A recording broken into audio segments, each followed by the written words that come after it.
Hebrew and Arabic are Greek.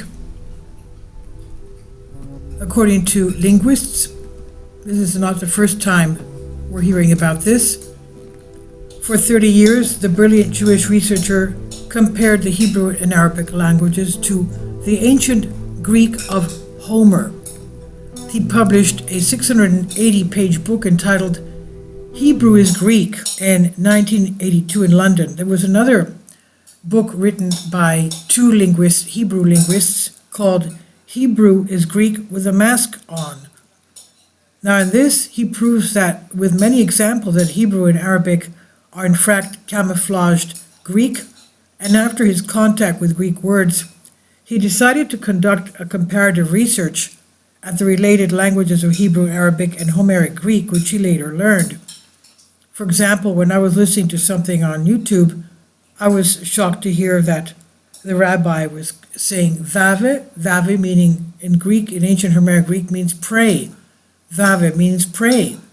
David means the person who was praying. David, ancient David, the second king of Israel. Now, for 30 years, he compared the three languages until he published in 1982 in London, Beckett Publication, Oxford, 1982, ISBN 07289-00130, a 680-page book entitled Hebrew is Greek, as well as Arabic, which he did not include in the title. The book is prefaced by the Jewish professor of ancient languages at New York University since 1962, Saul Levine. The author, J. Yehuda, claims that overwhelming evidence proves conclusively that biblical Hebrew is camouflaged Greek in grammar as well as vocabulary. That is, incontrovertible evidence finally confirms that biblical Hebrew is converted in Greek both in grammar and vocabulary, and that the difference between them is a matter of pronunciation. Like, for example, Simon, Simon means Shema, Shema means Sima, means give notice. All right, so it's the pronunciation that's different. So much that Hebrew cannot be properly understood except through Greek. Hence, in general, the difference between them is a matter of pronunciation, so much that Hebrew cannot be made fully understood except through Greek, he said. He lists countless Greek words, grammatical forms, and expressions that are similar to Hebrew ones throughout the pages of his book, using English as an intermediate explanatory language, and concludes, the Jewish, Christian, and Islamic cultures, the triple pillars of modern civilization, have the common Hellenic language foundation. One of the researcher's very interesting conclusions is that long before the time of Alexander the Great, over 1,000 years before that, there were Greek rulers from the Black Sea to the Indian Ocean. We know that Alexander the Greek lived about 330 BC. So 1,000 years before that, that's before the time of King Saul. Now, in the following excerpts from the text on page 132, it's claimed that the wise Joseph, son of Jacob, who was sold by his brothers to Egypt, Joseph, and the robe of many colors, remember, he was sold. We know that Jacob had 12 sons. So Joseph, the righteous, was sold by his brothers to Egypt. And a while later, of course, he became the second to the Pharaoh and saved the nation of Israel from famine. So the son of Jacob was sold by his brothers to Egypt and imprisoned unjustly, accused by Potiphar's wife, as freed and honored by then Pharaoh, who was Greek according to Yehuda. The Pharaoh was Greek according to Yehuda. And that Pharaoh was Greek is evidence from the title he gave to Joseph, Laurel Eater. But the soothsayers prophesied with laurels in Greek oracles, while the laurel is also a symbol of victory. That is, Pharaoh called Joseph God-breathed because he revealed to him the meaning of his dreams, but he called him in a Greek way. He was a Greek pharaoh who ruled Egypt through local officials, not an Asiatic mainland Greek, but a Greek from the imperial islands of Crete and Cyprus. Later, the Egyptians revolted and expelled the Greeks, with disastrous consequences for the Hebrews. Then another king arose over Egypt who did not know Joseph. Exodus 1:8. According to the researcher, the Hebrews only got along well with the Greek Pharaoh, while later they were also considered Greeks and suffered because of it. Quote, the Israelites suffered in Egypt because they were Greeks, end quote. This particular book has been banned and expelled by some because apparently that what it says bothers them. Now, here we do have contents of pages 1 to 329, pages from Joseph Yehuda, Hebrew is Greek, part 1, and then we have Hebrew is Greek, part 2, pages 329 to 686.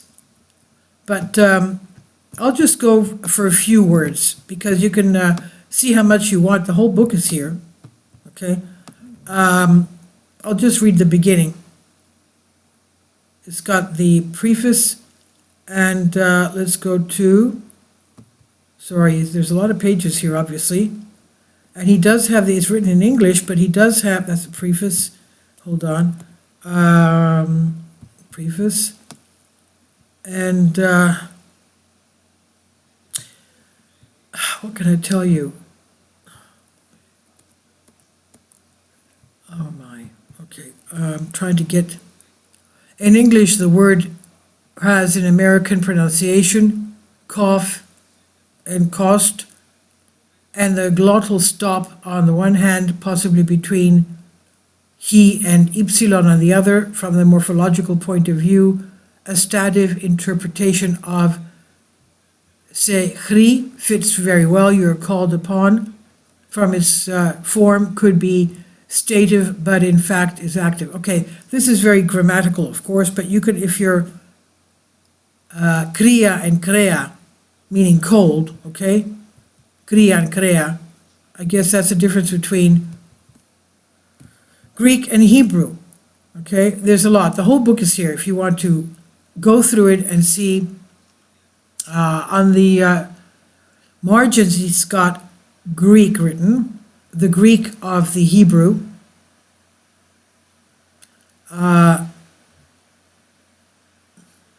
He's even got the word Yahweh,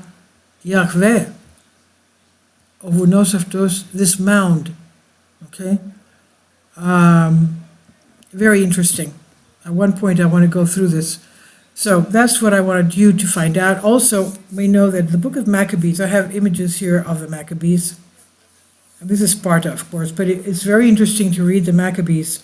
Maybe I should make a playlist for you because we should know it.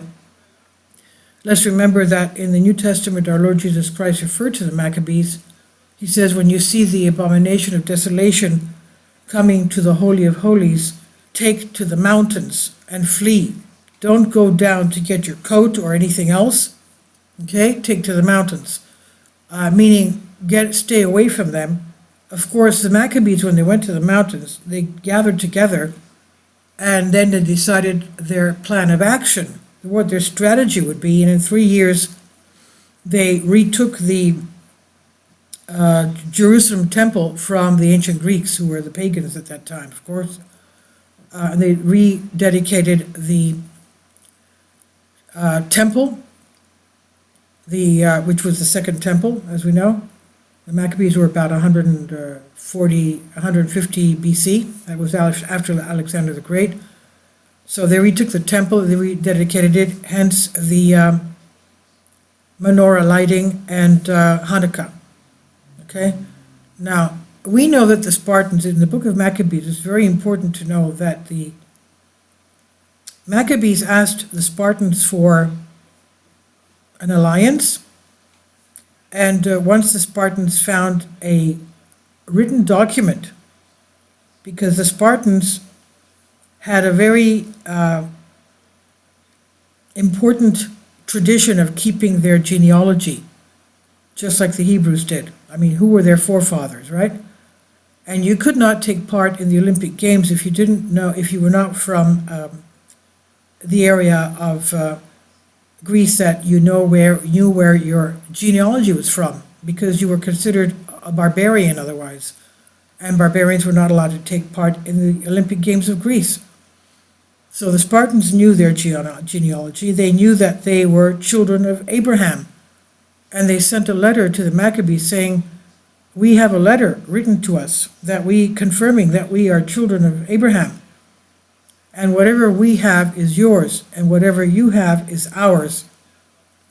And once they had that alliance with the Spartans, nobody would dare touch a hair on the Maccabees' heads. So because they knew that they were related.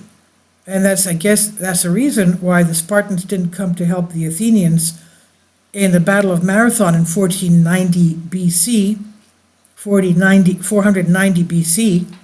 They could not come in the month of September because they had their Rosh Hashanah there at that time. They came 2 or 3 days after the Battle of Marathon was finished. Okay? So, if you have not read the book of Maccabees, please do read it. You're going to get a lot out of it, and it will fortify your faith as well. So, this is very interesting. They were even, the Hebrews were chastised by the newer rulers and pharaohs of Egypt because they were considered Greeks. Can you imagine? Please leave your comments about this, and thank you for your support. Please support my Patreon account. The daily posts are 5 videos daily, and they are totally different from what I have on my YouTube channel. Thank you so much for your support and that you find all my content so interesting. You'll find the Patreon account details in the description box below.